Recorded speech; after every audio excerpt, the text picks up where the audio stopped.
All right, welcome back to another episode of Producergrind Podcast. Carrington and JB with me. Yo. What's good? JDOnThaTrack in the building. Was good, man? Yo, what's up, y'all, man? Chilling, man. The legend from Brazil, man. Was good. Yeah, what's good, man? Just chilling.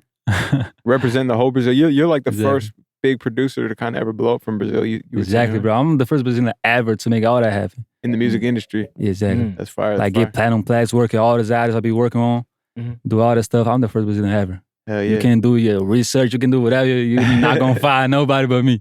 I feel you, man. We got a lot to talk about, man. We want to talk about, you being a producer coming from Brazil, using the internet to really get placements and build relationships. Last year you got your first platinum record with Lil Tjay and Polo G. Yeah. Which led to you signing a publishing deal and moving to America. Yeah. You've been out here working in Atlanta and LA, buying all kinds of jewelry, really living the producer's dream, you know what I mean? Exactly. And really just in the matter of like a few months, couple years, you know what I mean, type thing. So we want to get the whole story behind it, but let's take it all the way back, man. What was it like, really growing up in Brazil, like on the little kid level? It was good because I was in a good part at that time. Like when I was like 8 to like 12, 15, I live in a good area. I live in a good part. But when I was born, like to 1 to 6, it was tough. It was like a bad neighborhood. It was like one of the worst cities and bad neighborhoods ever. Yeah. So it was like kind of tough. But after we moved from there, it was like cool. It was like not that crazy, But it was good, man. Like my childhood was great, like everything was good. But in Brazil, you gotta know how to move, You really gotta know how to move. Like, and if you know how to move in Brazil, you know how to move everywhere, But only if you're from Brazil, you can know what I'm talking about. If you're from Brazil, you know. What you mean, like there's a lot of gang stuff going on? There's a lot Not of... gang, but like it's just I don't know how to explain, bro. Like you gotta be there. You gotta be from Brazil so you can, relate. So really, like walking around and stuff, you kind of got to be on your toes and be looking behind your back and stuff like that. Like no matter where you are, kind of thing. Nah, it's not kind of like that, but I don't know, like Finesse, like what's a lot of like finessing going on, a lot of like. You gotta like you can't be lacking. That's it. Just be like, just don't lack. Gotcha. Yeah. They robbing out there? Huh? They robbing? Like bro, like if you go to Brazil, if you're from Brazil, you know. Yeah. That's it. I feel you. Mm-hmm. So like what were like your hobbies as a kid? Man, before music, it was soccer. I was on soccer, bro. That was like my main thing. Yeah. That was what I was doing. And I also like video game, but soccer and video game. That was my hobbies. And watching like cartoons, like something like that. But mainly it was soccer. I was playing soccer every day, like all the time. And also playing video games with my friends. That was it. Was soccer like your dream? Did you ever dream to like be professional? Exactly. Like that was like my dream, bro. And everybody used to know me as a soccer player. They used to know me as a soccer. Like they used to like they see me, they'd be like, oh, he plays for that. Oh, he played. Because I used to represent the city, represent the school and all that stuff. So they know, And everybody used to tell me back in the day that I was gonna be like a soccer player. Oh, you're gonna be a professional, you get it. You're gonna get it. And after I discovered music, I completely changed the path. I changed the lane. When I discovered music and all the production thing, the procession, like I completely changed. I was like, man, I want to do music. And then that's when I changed to music. At what age did you really feel like music was more important? I just felt something here, bro. And when I felt that, I go by my feeling. Whenever I feel, I go by the way I'm feeling. And I really felt like. I'm saying, at what age was that? How old were you? I was 15. Oh, okay, that's young. Yeah. Was your family disappointed? Like, yo, you're giving up the soccer dream? Nah, they was cool with it. Yeah. But they ain't was like really believing like you gonna make music. But after a while, they started to believe. Like they seen things happen and they started to believe. But they never like discouraged me. Like they never like, oh, you're not gonna do that. Right. They never did that. Yeah. They're always cool with it. Like, who introduced you to like music, like producing music? Because like everyone knows about music, but like actually getting into making beats, like someone got to introduce you to it. to beats. Mhm. Nah, it was myself. Well, you just found it online on the internet or Like something? it was crazy. I'm gonna tell the whole story for y'all. All right. So I was like, it was like 2011. Yeah, it was 2011, and I was hearing Wiz Khalifa album, Carbon Fever, right? And it was on live mixtapes. And I be seeing a lot of like, I was listening to Travis Potter, Roscoe Dash, like all them. But Wiz Khalifa, the Carbon Fever, that was made me like, oh, I want to do that. Yeah. Because I be hearing the beats, and it was like, yo, this shit's so hard. Like, I want to make that. Real quick, were you the only one that you knew listening to this music, or is it kind of like it was popular? It was only me. Mm. But back in the day, like real back, like 2009, like 2010, it was like the whole Brazil. It was Eminem popping, Lil Wayne, Akon. Okay. It was really like, and I used to listen on the radio. And sometimes when I get home from school, I be seeing like video clips of them, like Chris Brown. And sometimes I used to like this song, but I didn't know how to write and nothing. Yeah. So I can download the song on LimeWire later. Oh, you didn't even know how to type in the name of Exactly. it. I didn't even know how to type the name. So I'd be like, I was like paying attention when the video ends, I was like, just on the screen so I can get the note and download from LimeWire. Yeah. Dang, LimeWire. Oh, Exactly, snap. bro. All right. And but sometimes I didn't get the name of the song, so it was a Wayne for them to put that again. So I was like, oh, that one. And then Could you read English and read and write English at the time? Nah, I didn't even know nothing. So about you were English. just doing another language, just like Yeah, like line. yeah, like letter from letter. Oh, C, oh, R, like Chris Brown. Like that one tricked me a lot. Chris Brown. I was like, man, what the fuck? And I was used to like go like, what letter does by that letter. mean? Real damn. Yeah. And I was a kid. I was like, I don't know, like 10. But your 9. so your keyboards, they got American letters, or is it Nah, that's the main. That's the same same alphabet? thing. Yeah. Okay. The A, B, C. That's the same. Okay, gotcha. But what was talking about? how you got introduced, how you found out about making beats. Like, Oh yeah, how I found out it was myself. So I was listening to Wiz Khalifa album. Nah, it was I think a mixtape album, whatever. And I seen the production credits. I was like, product by, I don't know, Southside. Product by Lex Luger. I was like, man, I want my name to be there. I want to do that. I want my name to be on there. And then I started looking for a program that I could use to start making beats. I found a couple ones, but then I found FL. That was the perfect one. Yeah. When I found FL, I was like, man, that's it. That's the one right here. And then I started to learn everything about it. But it took me a while, bro. I learned everything myself. You know, even English.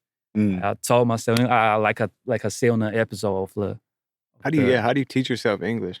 That's crazy. it was like Chris Brown lyrics. it was everybody lyrics back in the day, like Soulja Boy, like Akon. Bro, Crank That was popping. Crank That was a Crank hit. That was it was a hit. Everybody was listening to Hey, it. that's With the worldwide. Nokia phones, like they was listening to it exactly. And not just him, but like 50 Cent, like Eminem, Yeah. like they was listening to that.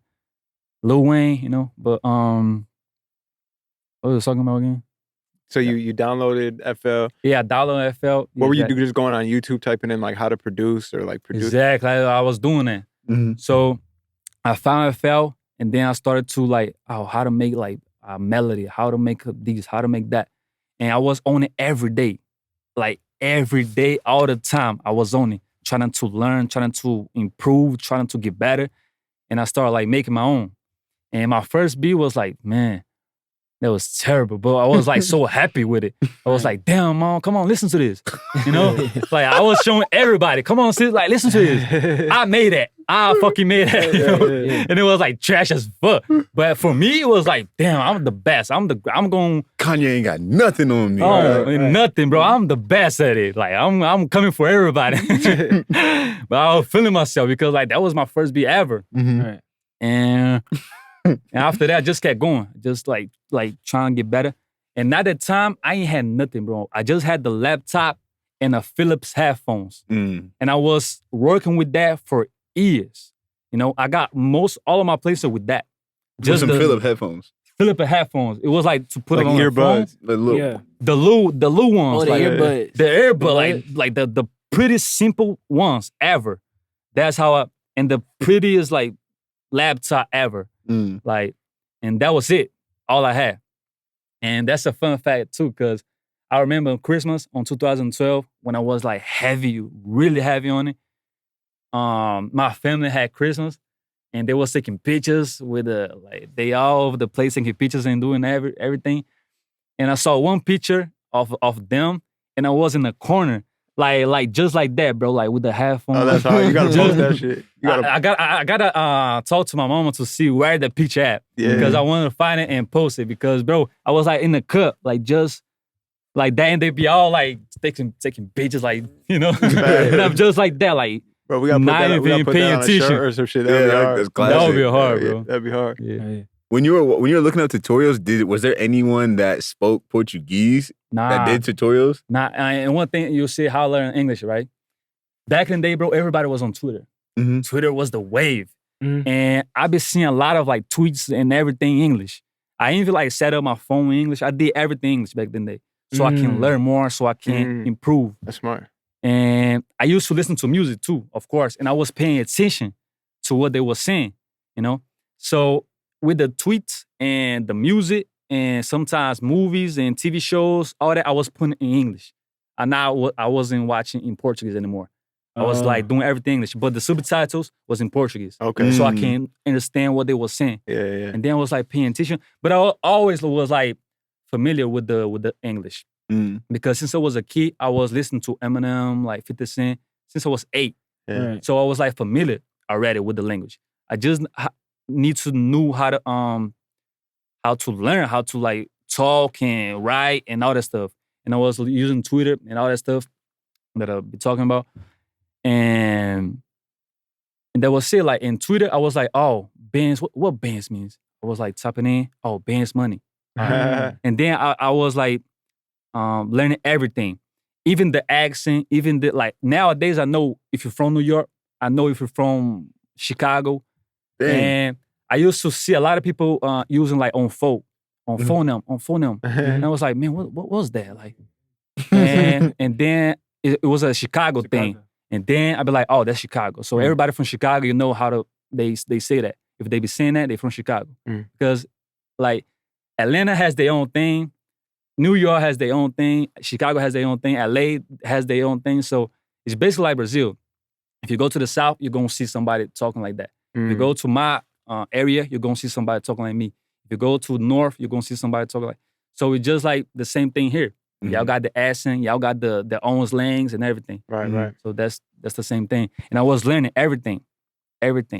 But I was more focused on Chicago because I was working with everybody from Chicago. And I was getting the lingo and I was getting the accent from Chicago. And that's how like I was like really got into Chicago and like was producing for everybody in Chicago back in the day. So, Go ahead. okay. So at what point did you? Damn. Got my question. Well, I was gonna say when you didn't have no friends that were like trying to rap or none of that. You were just making beats just to make them at this point. You say like friends? You had friends that rapped, or were you literally just making beats? Rap friends? Yeah. Nah. Nobody in Brazil was on that.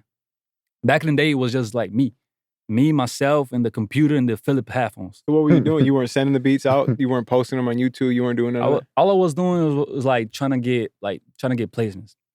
Like at one point, it's not everybody that know that, but I'm gonna tell y'all. It's like before I get my very first placement, I was thinking about Queen. I was like, fuck that. Because I was so heavy on it every day, all the time on it, and I ain't had no placements. And I was like, man, I'm doing everything to get placements and I'm not getting no placements. Like, what the fuck? Like, I'm off. Like, fuck that. I'm going to get back to soccer or whatever. Right.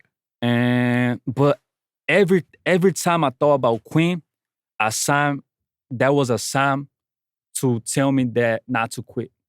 Every time. And I think about like Queen a lot of times, bro. I think about that a lot of times. And always I had like a sign to not to, you know? So I was sitting on my dinner room and I was just listening to music. And I remember I had this email by this guy. I don't remember his name, but he sent me the song back. and he was signed with SO Demon again at the time. And I was like 1 week, 2 weeks, like without making beats. And after like 2 days or something, 3 days, I checked my email and I seen that song in there. And I was like, damn, that's my beat. Like he rapping on my beat. All right. And I was like, man, that's my first placement. So I kept going. That gave me like a whole boost. Like that gave me like a whole inspiration, motivation to keep going. So I did it. And this is like what? This is what year would you say? It was 2012 to 13. Okay. I remember my question now. So what strategies were you using to get placements and push your beats before you gave up? I used to go to every rapper page and get their email. And I was like sending beats out with their email. Like major rappers? Nah, not major. Not major? Like the ones who was like kind of like cool, like to get your beats to. I was getting everybody email, boom, send it out. That's how they was using. They was like, oh, he kind of hard. Like, I don't know what they was thinking, but they was using the beats. You know, so that's how I got. Like, so why'd you feel like you wanted to stop? You want to get money from it, or? Because at sometimes I wasn't getting no placements. The ones I really wanted to, like the major ones, the big ones. I was just getting like by the ones like, but it wasn't nothing like big. It wasn't nothing like, so I was like, man, this ain't getting, it wasn't money too, because I wasn't getting no money from that. You didn't have no BMI set up? You didn't have any royalties? Nothing. Nothing like that? Nah. Because to have the BMI set up, you have to, you need a whole bunch of things. Yeah. And back in 2012, it was all mixtapes. It wasn't no streaming. It was like just mixtapes and like live mixtapes. It was the thing. Nobody was getting paid for that shit. Yeah, nobody was getting paid. They was just using beats, but in giving credit. Some did give credit, but some didn't like give you credit. So it's like, man, fuck, not even credit, you know? Yeah. But you were just happy, like you could just hear someone rapping over your shit, though, pretty much, right? Yeah, sometimes I was really happy, but sometimes I was thinking about Queen because I was like, man, where is this going to? You know? I was like, man, like this, like, I ain't getting no money. I ain't getting not even credit sometimes. You know, so like, what the fuck? But always I had a sign to keep going. And that was a specific sign that I'm going to remember forever. And I was thinking about Queen again. Because I was like, fuck that. I ain't getting no money. I ain't getting no, like, fuck. And I remember, like, I don't know, I was getting back home and I seen my Twitter popping. I was like, man, something going on. Because it was really popping. And I seen when I get home, my cell phone, Twitter and everything, and I had a placement with Lil Reese. And he put my name on the title. cover art. Oh, wow. So my name was like there. And that's how I wanted, like back in 2011. I want my name to be like Product by my name on there. And it was just the way I wanted. You know? He did the credit, he put the credit, and everybody was talking about. Everybody was mentioning me. Everybody was like, oh, JD, nah. So it was big. And it was on Super Savage too. You can see the track and everything. Yeah. And all right, after that, I was like hype, got motivated again. Boom, keep going. Like, and back in that time, bro, I was like doing like 10 beats a day, 15 beats a day, and just sending it out. I got a placement with everybody from Chicago, bro. Everybody. Bro. You know, even Capo, you know Capo? Yeah, from GBE. Yeah. Even him. I got some that they just leaked nowadays. They just leaked because it was on release. Yeah. You know? I got a song with Shikeef that is not out too. He probably never gonna release that. But I got a song with everybody from Chicago. That's how I got like kind of big. So you was on that drill wave back then? Exactly, the drill wave. If you know me, like you know that I was on it heavy. Like, I was working with everybody from Chicago on the drill thing. And I was thinking about Queen again after a while.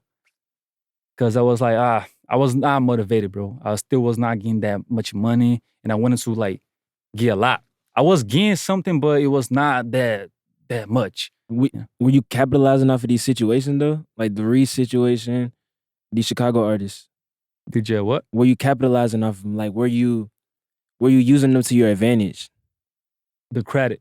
And like using the credits to get more known. Yeah, to get in the next room level. and stuff like that. Yeah. Yeah, that was my thing. to get to the next level, to get more known, to get more like, you know, to get recognition by the people. Because I was producing to everybody in Chicago. And sometimes they used to like send me a DM and be like, yo, send me some. And it was like some big ones, like Reese did that. Yo, send me some, you know? Because they was known. I was working with everybody, so I got attention to the bigger ones. Yeah. You know? Because I was working with the smaller ones and also the ones who was close to them. So I got their attention. And they was like, yo, send me some, this and that. I got a question. Why do you think this kid from Brazil can get placements? Like, I'm sure there's people that live in the United States that still haven't got a placement. They're like, why the heck can this dude do it and I can't? Like, what's different about you sending emails versus someone that's in the States that can speak English and they're not getting placements? Like, why did you get them? Like, what do you think happened? Because everything that's supposed to be is gonna be. Everything is supposed to happen in your life is gonna happen. Like if that thing is meant to you, it's gonna come to you. That's what I believe in. So everything that happening to me is to me. It's for me. You know. So you think like the guys that aren't getting placements, it's not meant for them to get a placement? That's what someone could be thinking. You really gotta put your mind to it and focus on that and put all your feelings to it and do it because you love and do it because that's the way you express yourself and put all your feelings out. Mm-hmm. And I used to do that. I used to put my pain, I used to put everything out. Still to this day, I put my feelings out. And I was doing that back in the day. I was getting no money, bro. I was just doing because I used to love it and I couldn't quit. Like, I couldn't. Like, I tried to a couple times, but I couldn't. Mm-hmm. I just kept going, not getting a penny from nobody. I just kept going and doing my own thing, you know, getting all these placements and keep going. And then it started to pay off. Then I started to like get some money. And then that was like a big, big motivation for me to keep going even more. Because for me, at that age, getting that type of money was like big. Because nobody in Brazil get that type of amount. Like, I was getting some like good amount. And I was like, man, I'm gonna keep it going. What age were you? I was like 18. How like you're talking about like money from what? From beats. Selling beats? Yeah, selling beats online. Because I had like on my website. Oh, okay. You know, and all that stuff. And they was like paying for that.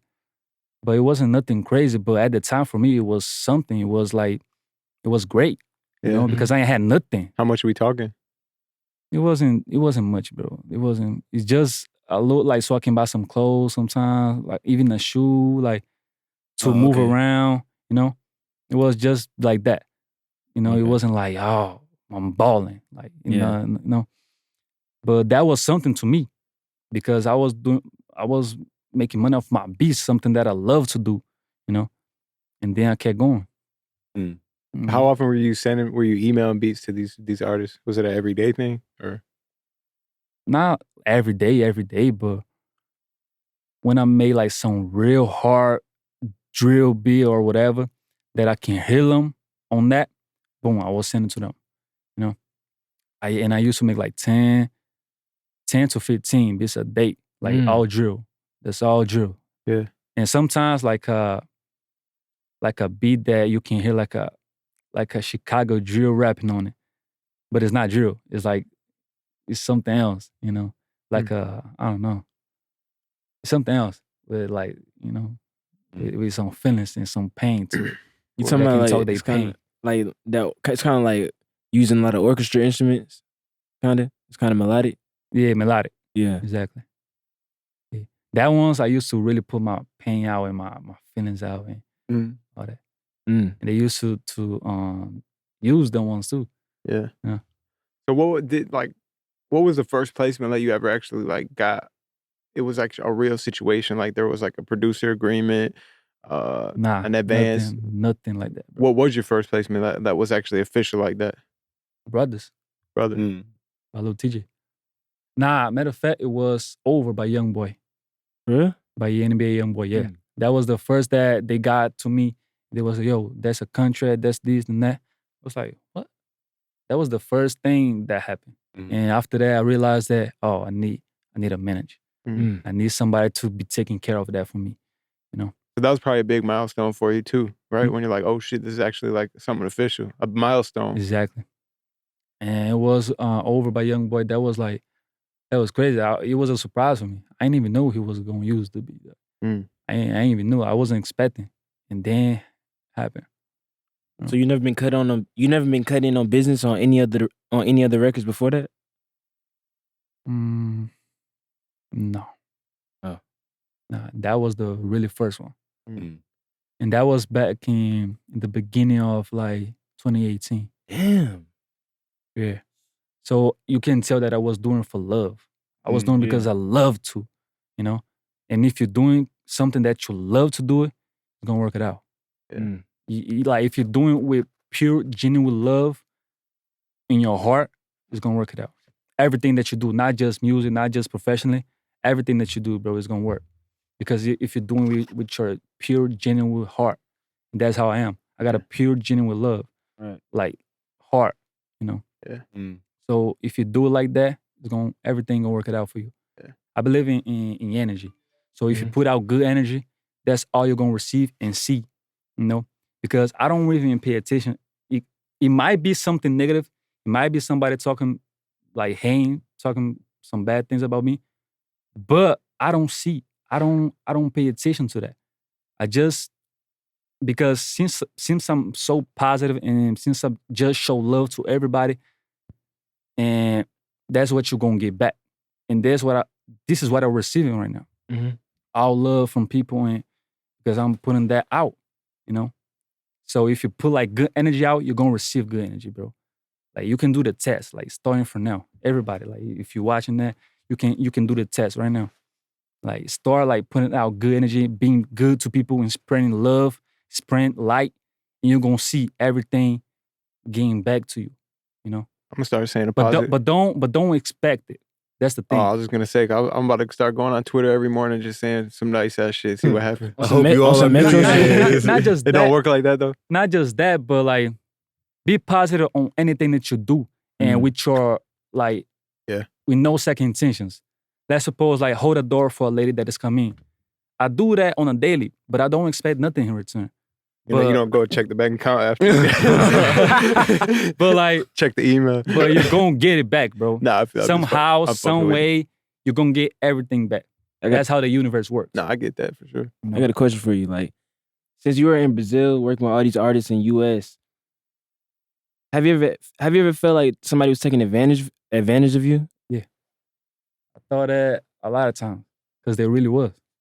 I ain't gonna lie, I don't gonna cap. They really was, but it is what it is. I ain't regret. I don't regret nothing, and I don't like feel bad because of that. That got you because here. I was doing with pure genuine love, with pure genuine heart.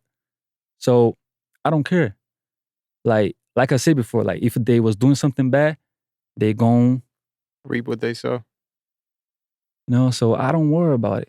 Right. I let the universe take control of everything. God take control of everything because, it is what it is. But I was happy. I was like making music. That was make me like happy. You were getting something out of it. It was like I was getting how can I say, having fun. Yeah. I was having fun, and for me it wasn't nothing like, you don't even have to pay me, bro. Like it's all good. Like no worries. Yeah. It was like that. I feel like a lot of producers are like that, when they first start out, they're like, yo, man. But that also, like you said, opens the door for a lot of people to be able to get taken advantage of. So, it's like a balance. Like you got to do it for the love, but you got to be about your business. But sometimes I felt that, but sometimes don't. What you mean? Like sometimes I felt like they was like taking advantage, but sometimes I felt like they don't. Yeah. But it was like in my mind, I was just thinking about it. Because I was like, man, they not paying me. They not giving me credit. They just like using the beats. But at the same time, I was like, I don't care. Like it's all good. Yeah. I'm just having fun. I'm getting my beats out there, and whoever who recognize that is gonna be a blessing. Right. Whoever don't, it's all good too. You know? So I heard you say after you finally got that first like real contract, you said it was time to reach out for a manager, and I'd assume that it probably started getting better from that point on, right? At that point, yeah. At that point, yes. How does it like for a producer overseas when they're in the position where they're like, I need to find a manager? How did you even start? What did that look like? I used to always talk to one of my friends who was signed to my label now. And he was like, I know somebody. And he introduced me to his friend. And his friend was managed by the manager I was, that was my manager. And that was it. I just hit him up and said, yo, you want to be my manager and stuff? And that was it. Yeah. Do you? And then, so how beneficial has it been working with a manager from that point on? It was good because she was taking care of all the contracts and all the stuff, make sure I was getting paid. And yeah, that was good. Fair enough. So so you got a couple placements, then how long did it take you before you actually like linked up with TJ? And I'd assume that's really when your life started to change, right? Exactly. Like when the Brothers song came out and started doing well, that's when my life really changed. Like everything started to change from that point. And after PayPal, then definitely changed a lot. Like a lot of things changed, bro. A lot. And I feel like 2020, I'm just getting started now. I feel like all these years, it was just like a practicing for now. Yeah. Because now I'm just starting now. You know, that's how I feel. Facts. And so I know you talked about it. You talked about linking with TJ in the Behind the Beat we did. Yeah. You also talked about in the deconstruction that you did with Genius. You said that relationship with TJ started the same way, just through emailing him a pack of beats, right? I mean, I sent him a pack, right, on the email. And he used Brothers. And after Brothers started going well, he was like, what's your phone? And I gave him my phone and he called me. We talked a little bit and we just kept going from that. You know, just kept seeing more beats and we just like had the chemistry. Yeah. You know? What are some like mistakes you see like other producers make when they try to like link up with big artists? Like sometimes it don't work like that. You gotta start from here to keep like evolving, you know? And some of them be like reach out to Cardi B, to like Chris Brown, expecting they gonna give their email, like the email or their content or whatever. But it don't work like that. You gotta like it's scales to that, you know? So the mistake behind it is like, it's trying to like rush their process. You know? What about like even like, because you collab a lot with other producers, like I know we were talking about it earlier, like some of the ways like people approach to getting a collab is kind of weird. Man, like some of them, like it's daily, bro. It's every day. My DMs be like, and it's like, that's not it. That's not how it works, you know? Because like I said, you gotta be like natural. You gotta be like, you gotta let it flow. You gotta be like, don't force anything. And the way they be doing is like, they kind of like pressuring you. They kind of like forcing you. It's not like that. Just let it happen. Just let it come. When the time is right, it's gonna come, you know? Because one of the things you were saying is like a lot of producers, you didn't have to try so hard because they already knew you had something going on. Exactly. Because I was working with the smaller ones. And by the smaller ones, you can get to the bigger ones. That's how I did it.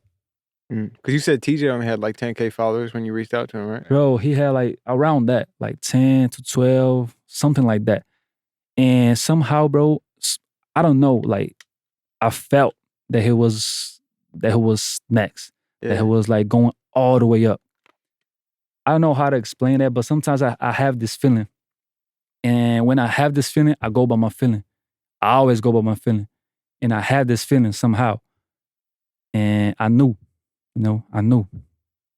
Now, I want to talk about this for a second because I feel like when an artist is at like 10 to 12K followers, they're still in that range where producers are gonna hit them and be like, "Yo, what's your budget?" kind of thing. Yeah. You know what I mean? Exactly. They're not like willing to But just. me, I You wasn't just on send that. it to them. I wasn't that. I was just like, I knew that he was going next. So you didn't. I don't- You never asked him like, "Oh, I want this much money." Nah, I never did that. Yeah. Never did that. I think that's big too, because like that's one of the things we talk about, that fine line. But I think like in producers' heads, it's like, man, it's like a number of followers that they have to have. Yeah, Like, You got 15K. Oh, okay, I can at least get 1,000 off of them. Yeah, like don't. or not don't- even like if you got like 50K and above followers, like, all right, I'll send you a pack.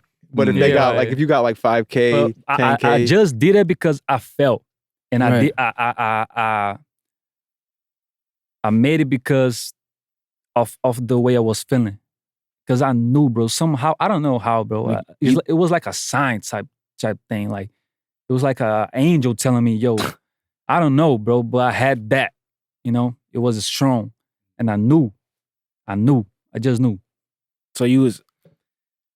So can you be more specific? Like when you heard him, you felt like he had a gift. That what you mean? Exactly. He was born with a gift, bro. Yeah. He was born to be that. Yeah. You know, that's what I felt like. He was born for that. You know. okay, JD might be an A&R low key too. Right. Yeah, Ear man. for the talent. Yeah, Who were some of like your favorite producers when you were coming up? Like who were like the producers that you really looked up to? back in the day? Or even now too? Like back in the day Now and it's now. me. Okay. Now it's me. That's it. Nobody else but me. But back in the day, Mhm. it was like Les Luger. Mhm. Les Luger was like a big one. Like him, Southside, DJ Spins, Not B, London, and Key. Mm. That was it. I was to look up to, but nowadays, bro, it's me. Yeah. That's it. That's me. If you ask me who's the best producer out now, it's me. Like in my head, like it's me. I don't care what everybody talking about. It's me. Like every song I produce, bro, you can check. Like it's a hit. You know. I don't even like. You see the numbers. You see like how great it is. The record be going. You know. You see it. You know. So yeah. Is that one of the things that fuels you to compete with yourself? Like, does that make you better? Like telling you like having that self-confidence in your beats, you know what I'm saying? Is that what keeps you going every day? Because a lot of people like to compare themselves to everybody else. Exactly. Don't So- do that. Like, just focus on you. Just focus on. Don't care about what nobody else is doing or what they got going on. Just focus on you. Right. You know, that's it. Or so let's talk about. So you got a couple placements, right? You're working with TJ Brothers, comes out. Then all of a sudden you just walk into this massive hit with Pop Out, right? Mhm. And so I seen the Deconstructed. You collabed with Iceberg, right? And I want to Yeah. talk. I want to talk a little bit about collabing, because it seems like with your bigger records, you have been collabing with producers, right? Exactly.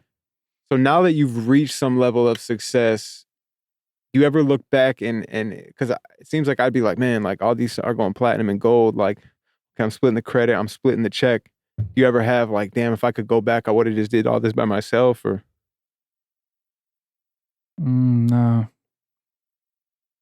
Because I felt like I did both of them things, like with Iceberg, for example. yeah, I know Iceberg since the beginning, since 2012. Like that's when we met, and that's when we started talking with each other and all that stuff. So it was like good for me and for him, because it changed both of our lives. Mhm. That song changed my life and his life, Mm. and also Paulo Gia too, I think, and TJ, like changed everybody's life. So that was good for everybody, not for just me, but for everybody. Do you like collabing still, or do you like to make your beats all by yourself now? I do a lot of collabs, but just with a few people, Mhm. not everybody. Mhm. If I don't know you, if I don't like you, or not like you, but if I don't feel your beats, if I don't know you, I'm gonna charge for the collab. He said, I'm gonna charge. Yeah, I'm gonna charge for it That nigga's- because I will get that place. Right. That's the thing. I will get that place, and you're gonna have much more than you pay for it. Mm. You know, so it's an investment. exactly. It's an investment.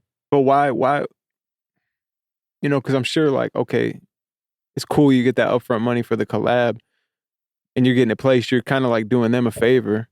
But at the same time, it's like, okay, why don't I just make these beats myself and send them out? Because we're talking about the back end, which is, you know, a much bigger bag and stuff like that. Like that's kind of Right, one thing sometimes- I always thought, like, and not to call cap, but like I'm producers like being like, oh, I'm doing collabs, sending them out for placements, but I just don't see the benefit in that. Like if you really got the relationships and you got the wave, like to me, it kind of more seems like, oh, that's just like a selling point. Like I would assume a lot of these producers aren't really sending them out for placements. It's just kind of like they're throwing it in there. I'm not saying you do that. I just want to hear your thoughts on that.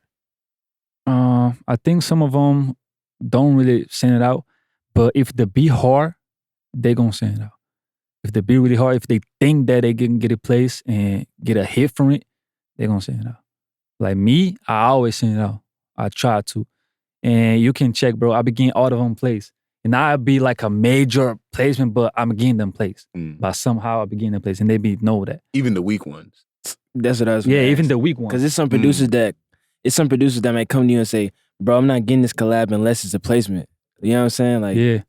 But I always like keep it 100. I say like, I don't guarantee you that, but I will try my best. Right, like if the beat hard, if I fall with it, right. I got you. Because a lot of producers, they'll get the collab from you, and then if they don't have a placement in the next month or 2 months, they'll be like, "Yo, you know what I'm saying? Like that's your job or some shit." Like, you know what, bro? I've had chargebacks. Like, I know, like I had this paid collab that I was working, and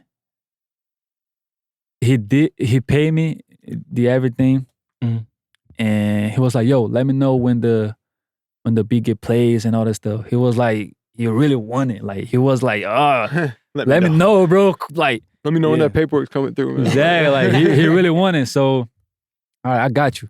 Don't worry about it. And after like 4 months, bro, I got to be placed. And I let him know, yo, I got to be placed.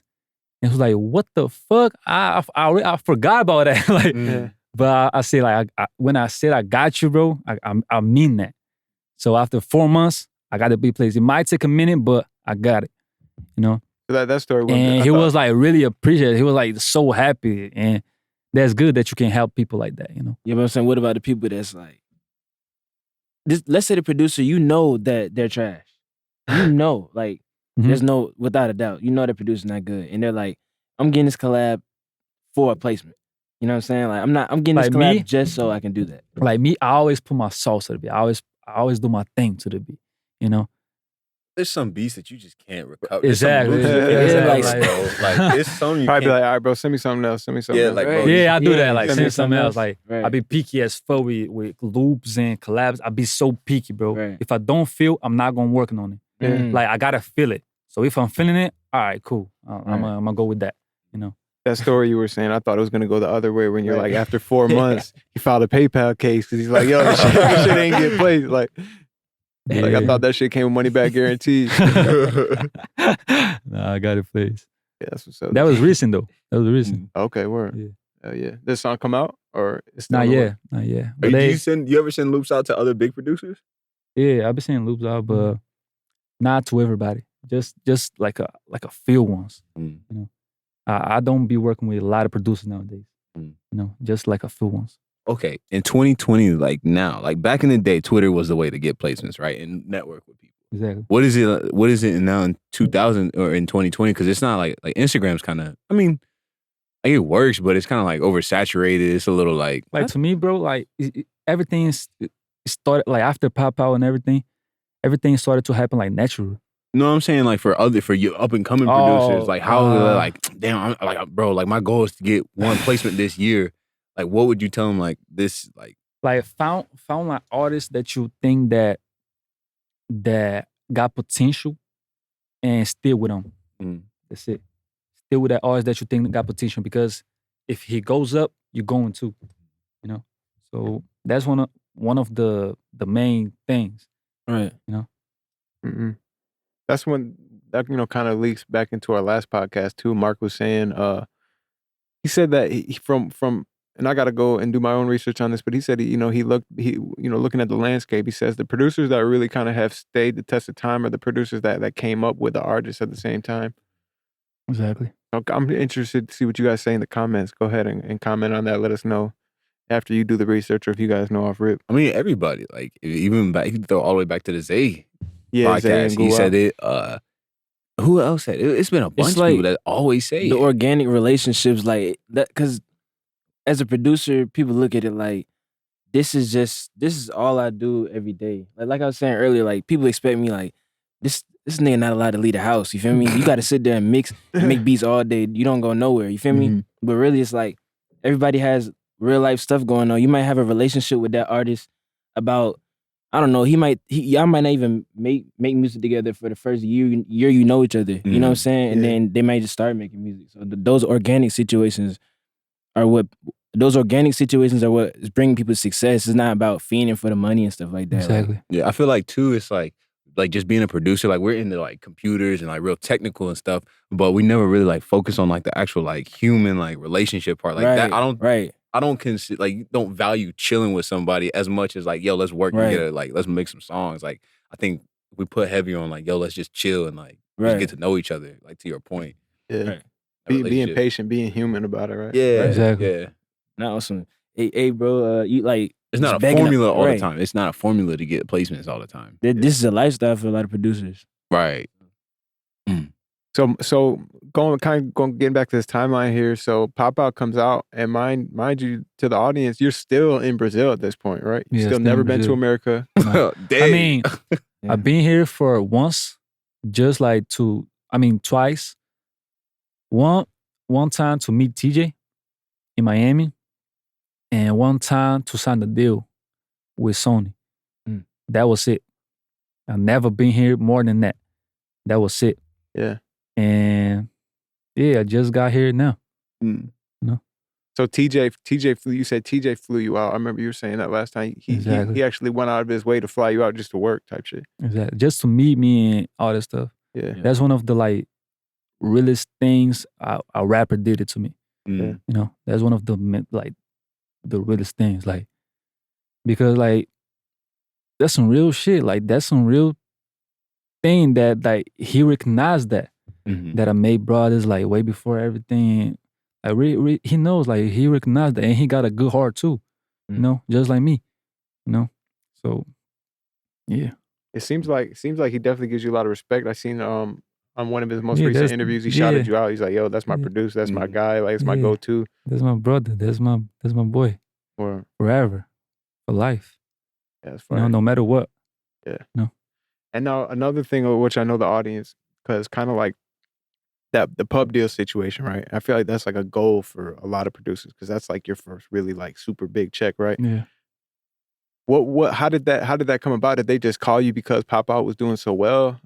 How did that? Well, everybody was calling me after Pop Out, like, and the gold plaque and everything. Everybody was calling me. Everybody was like trying to sign me. Every label that you can think of, they was trying to sign me. But I decided to go with Sony. I don't know why, but I just felt. You know, when I felt, I go by my feeling. Yeah. Let's suppose I go into a room, right? And I'm not feeling the people there, and not feeling the room. I'm not gonna stay in the room. I'm gonna go head out. You know. But if I feel the room, if I feel the people I'm talking to, I'm gonna be there. I'm gonna, you know. But it's just like I got this intuition with me, you know. So I really have this feeling, like strong feeling about everything, you know, about every person that I talk to, about every person that I interact to. I can feel the energy. I can feel the intentions. I know, you know. Is that something you got from your parents? Are your parents like that too, or? Nah, I mean, it's just me, you know. That's something about me, you know. Chosen one. Exactly. I'm done, bro. No, I'm just fucking with you though, bro. Nah, but for real though.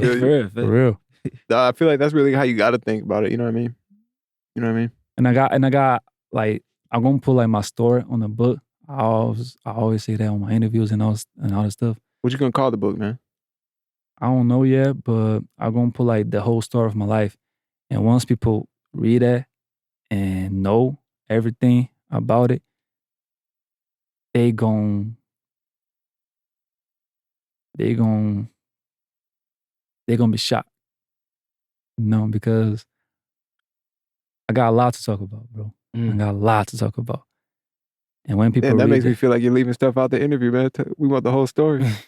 Nah, man, like, but it's something that I gotta put on the book. It's not something I can talk about. I can talk about certain stuff, but certain stuff I gotta put it on the book. I gotta even the movie. I want to do a movie. I want to do a documentary, all that stuff. Yeah. Because I really wanted to let the world know my story and everything I've been doing and why I'm here right now. I mean, you can even really feel it, like bro, like, have you met anyone that survived 6 times in their life? that what? Survived 6 times in their life? What you mean, like near death? Exactly. Nah. That's me. I survived 6 times in my life, bro. So I'm here for a real reason, And I feel like I have a lot of missions in here. Not no GTA type mission, but like real mission. GTA mission. Nah, nothing like that, but some real missions, We all here for a mission, but I feel like I got a lot of missions. I was gonna say, like, you can really feel it in the music, like, especially like the music you make, right? All those beats are like them, like, you got them beats, emotion like, you in just it, bro. feel like all of them. So like, That's what I'm saying. That's like, You I think have that's niggas- one of the biggest things. Like, so niggas be singing because them. I put my all in it, bro. I put my heart in it. I put everything to the beat. Like, I put everything to it. So that's why people feel it. Yeah. And back in the day, they used to do that with me, like Eminem. I used to listen to the songs. I used to feel it. Like, I was like, Right. damn. And I'm doing that with people now. Mm. That's one of the main things I wanted to do. Because I don't do music just cause. I do music because I express myself. It's like deeper than just music. Like, it's my feelings involved. It's like, it's a real thing for me. It's like big thing for me. Right. like even on that brother song, like you could really feel like Exactly. you can feel bro, like that nigga was going through it. Like I put my all into that beat, bro. I Yeah. put everything I was going through. I put everything to the beat. Everything. My all. That's why that's one of my favorite beats. Hell yeah. So man, you get your platinum record, well, gold. You signed the pub deal. You got platinum records now. You Yeah. finally moved to America. What are some reasons you chose Atlanta? I just wanted to see how it was, the vibes out here. Because I was like, everybody was talking about Atlanta this, Atlanta that. I was like, let me go in there and see how it is. And that's why I came here. Because I never been here before. I was been to Miami and New York. Yeah. I love Miami though. Like, yeah, Miami's pretty Miami much like, is yeah. great, man. I love in there. Yeah, man. That's LA. probably real similar like back home. Exactly. That's why I love it. Like, that's so similar, like, but in a way better way. In a really better way. Like, but I love in there, and I plan on going more often to Miami. And I like LA too. I really like LA. But yeah, I wanted to see how it was, the vibes out here. How are the vibes out here? Exactly. How are they? How hard they cool. Overrated? Underrated? They cool. You learn some slang? Huh? You learn some slang? The way they talk, bro, like the accent is strong. It's strong. That's Man. strong. Like, some people that you met, you really like, yo, you from Atlanta. Like, you can tell, like, from a mile away that dude from Atlanta. Yeah. Yeah. So did you have any connections out here that made you move out here? Or? Nah, not really. No? Just really random. You're just like, I want to experience the A. Actually, my manager, she from here. Oh, okay. And she was telling me a bunch of stuff to come out here. And I was like, all right, I'm gonna go. Yeah. No. How has it been linking up with producers and other and artists while you've been out here? It's good, bro. Like, it's been so good because I never had that in Brazil. I was just online, and now I can feel it. I can feel the energy more. I can feel I can feel them now more. So it's definitely like a it's good for you. It's even more like real than just online. Yeah. You gotta have that in-person relationship. You gotta meet them like in person. Yeah. You have to. And I wasn't able to do that back in Brazil. Gotcha. But now I'm able to do all that, so that's what I'm doing. How easy or hard has it been to like, you know, meet up with people out here? It's like it just happens. Yeah. You know, it's just everything happens nowadays for me. You know, it's not like I be chasing that stuff. It just happens. You know. Chosen One, man. That's the book title right there. Yeah, The Chosen I want my One. credits, man. I want my credits. I'm gonna give you 5%, bro. Oh, it's on camera. It's on camera. Of the sales. All right, bet. Maybe like an 8.5 or 8.5. 10. We'll chop it up, man. That title's everything. People judge books by cover, Yeah, man. You know what I'm saying? So, Yeah. Carl, man, go ahead and send him the agreement. I'm done.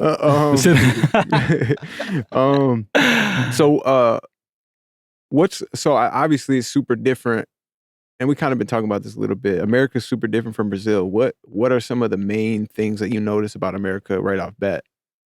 You got way too more opportunities in here to do what you want to do.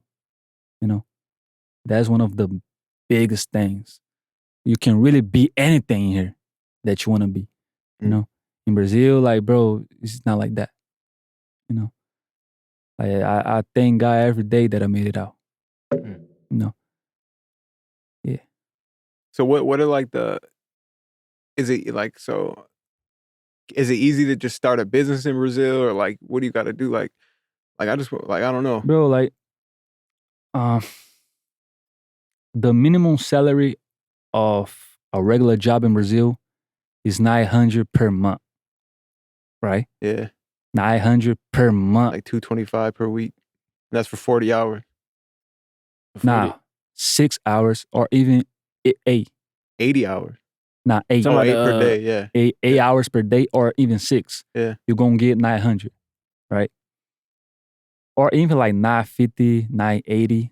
and that's a good job. Some around that. Yeah, now good job that you like, you know, that's the minimum salary, right? Let's suppose you wanna go to McDonald's with a girl, with a female, like a date. You're gonna pay 40 in Brazil money for the Big Mac, for the meal. $40. Wait, so you 40 out of 90? Not $40, 40 in Brazil money. So you're talking 900 in Brazil money you're getting a month? And 900 in Brazil money? in Brazil money per month. And 40, and it's For the 40 to burger? go get a burger. And like, let's suppose you want to get the soda, the hamburger, and the fries, the meal, right? You're gonna pay around like 35 for that. So you're talking like almost For the Big Mac. $90 per meal.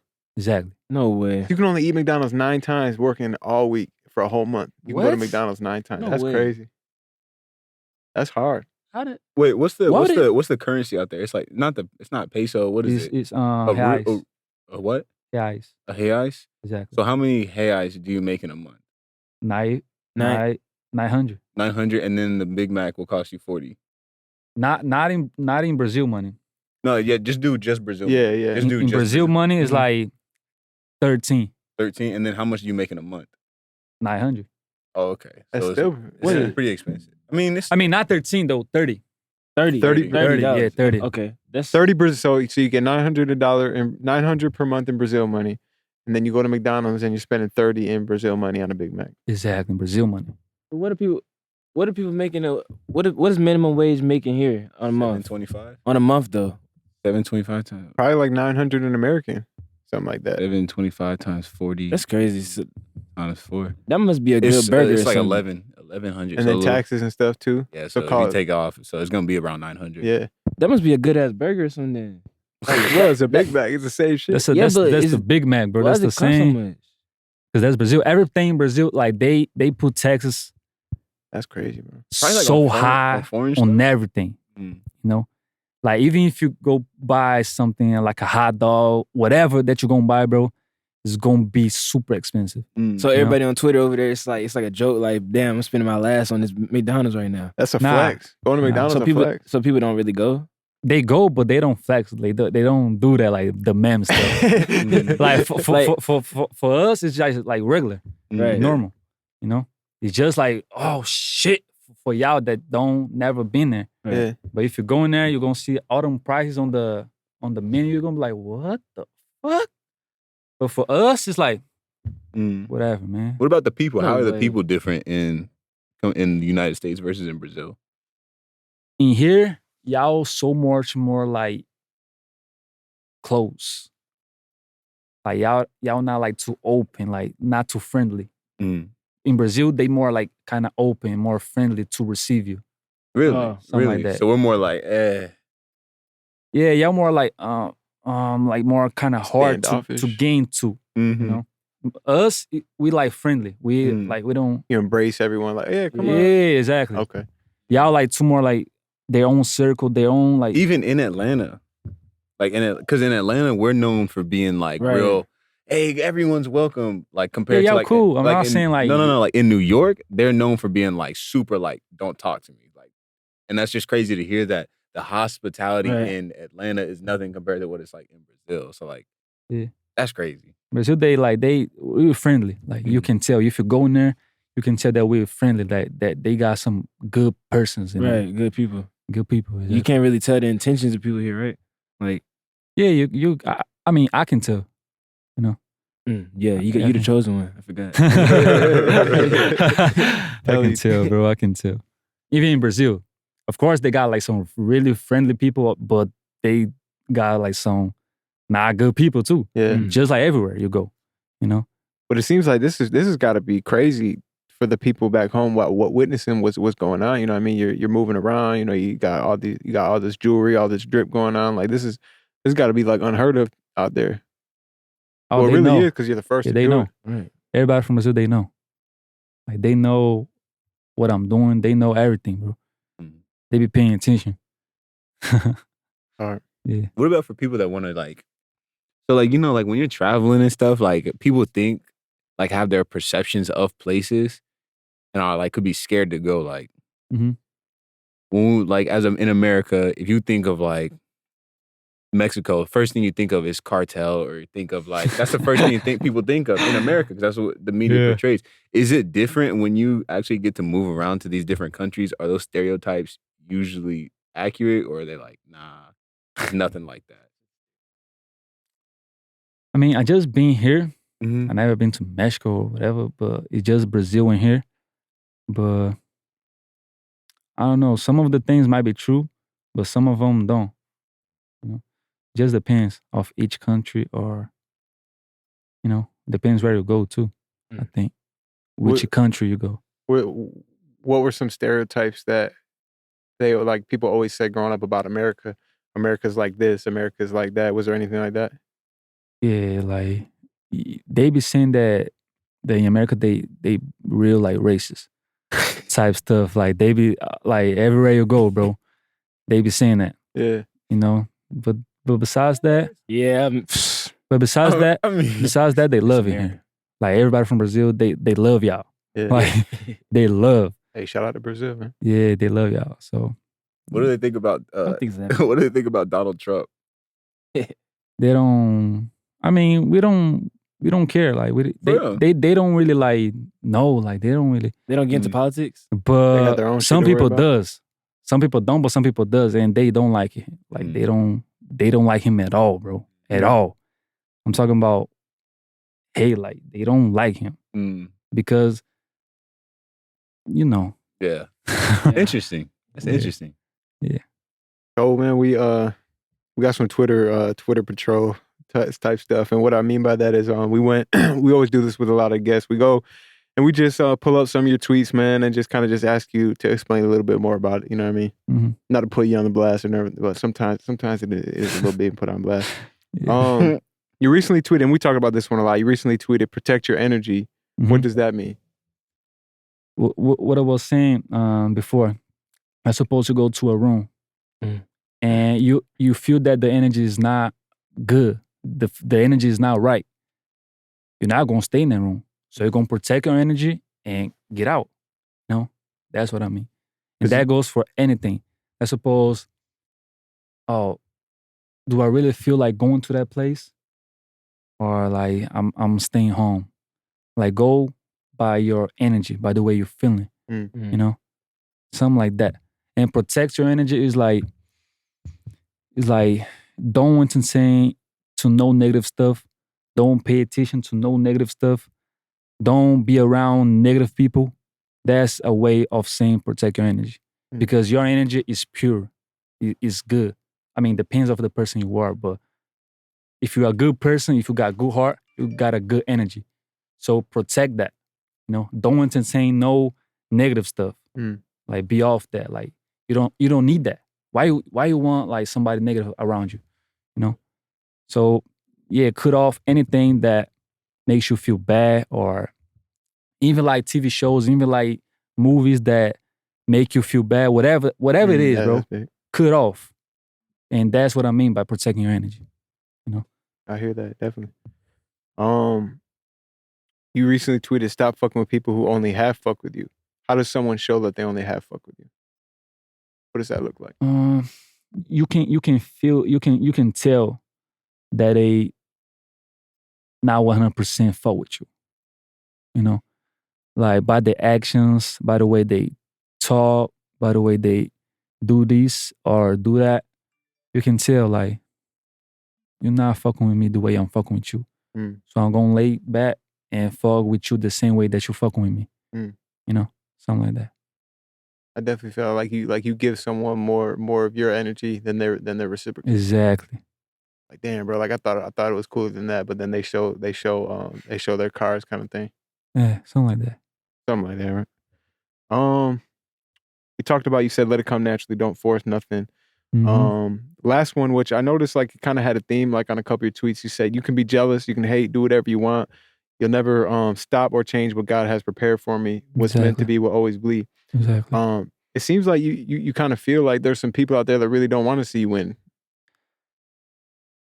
That's a lot of people which is jealous of me right now. They be jealous. And they don't want to see you win. They don't want to see you make it. But what is meant to be is gonna be. Like if a God has prepared something for you, it's gonna come to you. If you can hate, you can be jealous, you can do anything that you want. That thing is gonna come to you in God's perfect timing. You know? So that's what I mean. Oh, definitely. Yeah. Well, man, let everyone know, where they can go follow you and, stay in tune with everything you got going on. And just follow me on Twitter, Instagram, SoundCloud. My SoundCloud was hacked. Damn. They took it down, bro. You had the one track that had like 4 or 5 million on it. Exactly. They took it down. But I'm not tripping. Like, what do you mean they took it down? They took it down. I don't know why. Someday I was going through, login, and I seen like it was down. Like something went wrong, whatever. I was like, what? And that was it. But ain't no worries, man. I'm good. So follow me on the new one, which is like JDOnThaTrack 1. And Facebook is JDOnThaTrack 46. Yeah, YouTube, JDOnThaTrack. And Instagram, JDOnThaTrack. Everything JDOnThaTrack with a A. So 46, 1, and 8. On your SoundCloud, is it songs you produce, like repost or whatever, or you actually post beats and stuff on there too? I was uploading like songs, not beats, just songs that Okay. I have produced. Yeah. Yeah. Fire. Cool, man. Appreciate you pulling up, man. And I appreciate y'all for having me. Yeah, most definitely, man. Yeah. Oh yeah, and then you can also go check out the Behind the Beat we did, Lil Tjay, LANESWITCH. Find out there's a little bit more about, how that song came about, how you linked up with TJ and stuff. But hey, man, appreciate you one more time. Yeah, definitely. Appreciate y'all. Another dope episode in the books, man. Signing out. Yeah. Peace, y'all. Peace.